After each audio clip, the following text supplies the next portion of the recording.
Kawasaki H2 is gagging on its rope, the throttle stressing in my correct hand as I keep the tremendous supercharger down. The computerized speedo demonstrating a quiet 104 miles per hour, and I sense that I could venture off and stroll close by. A forcing BMW 5 Series fills my frame of reference, its driver most likely feeling that he's failing on the 3 figures on the clock. Be that as it may, I need more. Go ahead Mr. BMW, pull over.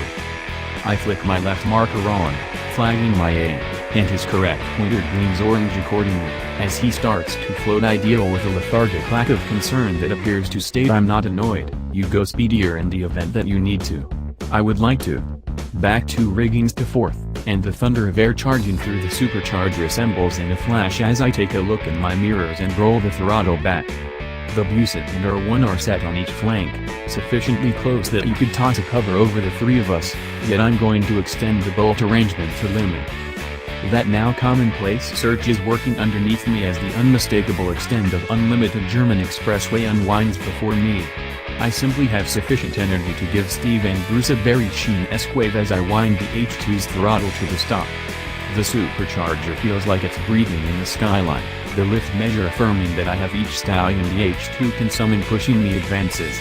The speeding up is tremendous, it feels like a superbike does from 60 miles per hour in second apparatus, yet we're doing admirably finish the ton, and I'm in 4th. I keep the throttle stuck and fire home another apparatus with the snappy shifter.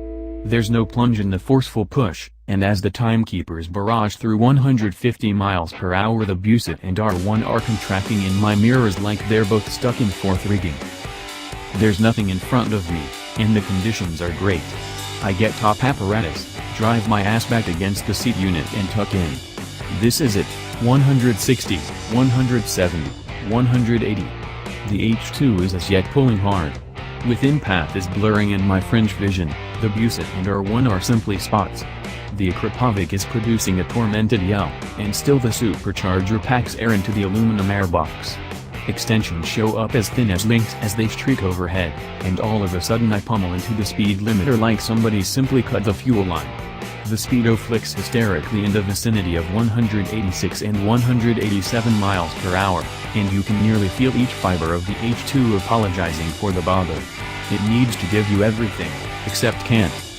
This is the speediest quickening generation bicycle we've ever tried, and 200 miles per hour ought to be easy without the simulated limitation. We definitely realize that the H2R will voyage to more than 221 miles per hour. I hold the Ninja on the limiter for 10 seconds or something like that, engraving the experience of legitimately holding 187 miles per hour on an open street into my cerebrum. It's colossal. Soundness isn't an issue, tucked in behind the screen it feels quiet, smooth and strong. Each of the 3 of us are covering more than 3 miles for each moment, yet it's the H2 changing the history book on speeding up. My eyes are bolted coming soon, and there are developing specks in the center path, autos that most likely aren't expecting my landing and twofold their speed. I roll the throttle off and tenderly crush the brake lever.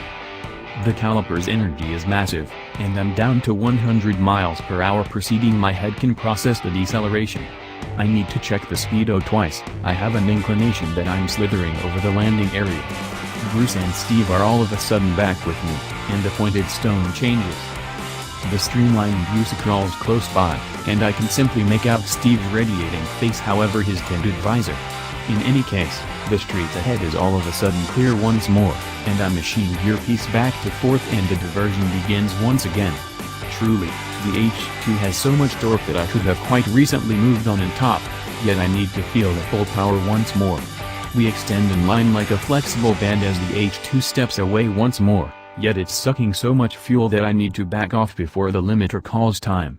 I mosey the speed down to 70 miles per hour and sit tight for the others to shut everything down, indicating the H2's filler top, all-inclusive communication via gestures for the most repetitive activity in motorcycling. We float along in the post-lude dimness of shivering apprehensive fervor, and peel off into the main petroleum station we spot.